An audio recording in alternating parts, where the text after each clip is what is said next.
करनी थी आप लोग की स्क्रीन पर, लेकिन आज रडार पे वापस रिलायंस इंडस्ट्रीज रहने वाली है, क्योंकि प्राइवेट इक्विटी दिग्गज केकेआर अब इस जियो प्लेटफॉर्म में निवेश करने जा रहा है। तो ये 5वां मार्की इन्वेस्टर है जो जियो प्लेटफॉर्म्स पे चेक इन करने जा रहा है। 2.32% हिस्सा खरीदेंगे। 11,367 है ना, 11,367 करोड़ रुपीस का इन्वेस्टमेंट केकेआर की तरफ से आता हुआ। तो अच्छा, ये ना सिर्फ जियो प्लेटफॉर्म्स में मार्की इन्वेस्टर्स का भरोसा और उनका चेक इन होता हुआ, पर ध्यान रखें किस तरह का know how Facebook, silver lake, Vista equity, general Atlantic, KKR ये सब लेकर आ रहे हैं इंडिया के डिजिटलाइजेशन में जो मदद करने वाले हैं। तो मेरे को लगता है गेम चेंजिंग होगा। धीरज जी, आज तो फिर रिलायंस इंडस्ट्री का स्टॉक वापस रडार पर रहने वाला है। हम देख रहे थे वैसे ही राइट्स इशू के जब से शुरुआत हुई है, राइट्स एंटाइटलमेंट की जो ट्रेडिंग हो रही है उसमें किस तरह का मोमेंटम टूल पकड़ता हुआ नजर आ रहा है, किस तरह से लोग इच्छुक होते चले जा रहे हैं उस एंटाइटलमेंट शेयर को एक्वायर करने के लिए। तमाम इंस्टीट्यूशनल इन्वेस्टर्स के भी नाम सामने आ रहे हैं।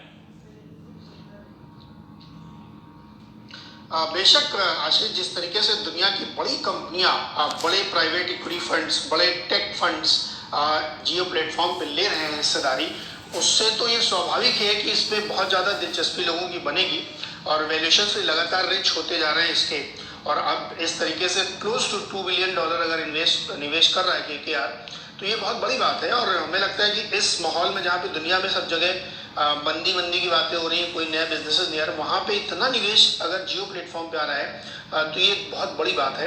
और 2.32% के लिए अगर आपको 11,367 करोड़ में मिल रहे हैं, तो आप वैल्यूएशन भी सोचिए कितना रिच यहाँ पे लगाया जा रहा है।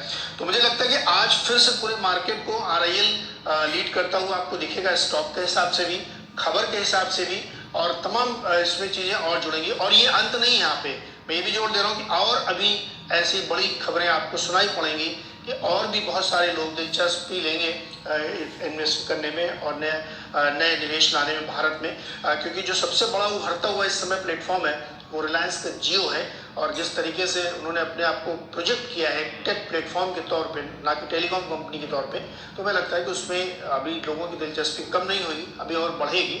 और अभी तो बड़ा खेल जो मैं हमेशा कहता था AGM से लौट के, कि अभी इसमें वैल्यू अनलॉकिंग तो आम इन्वेस्टर के लिए शुरू हुई नहीं है। जब वो लिस्टिंग की बात होगी, जियो अलग लिस्ट होगा, रिटेल का अलग लिस्ट होगा, अब O2C एक अलग बन गया, ऑयल टू केमिकल एक नया पूरा बिजनेस एक सेपरेट कंपनी में डाला जा रहा है। तो ये पूरी बड़ी योजना है RIL के रीस्ट्रक्चरिंग की, आप कह सकते हैं। उसमें से अलग अलग है, उसमें सिर्फ एक प्लेटफॉर्म में आप इतना निवेश देख रहे हैं। तो मुझे लगता है कि आज ही नहीं, अगले 2-3 दिन तक ये मार्केट की सुर्खियों में रहेगा।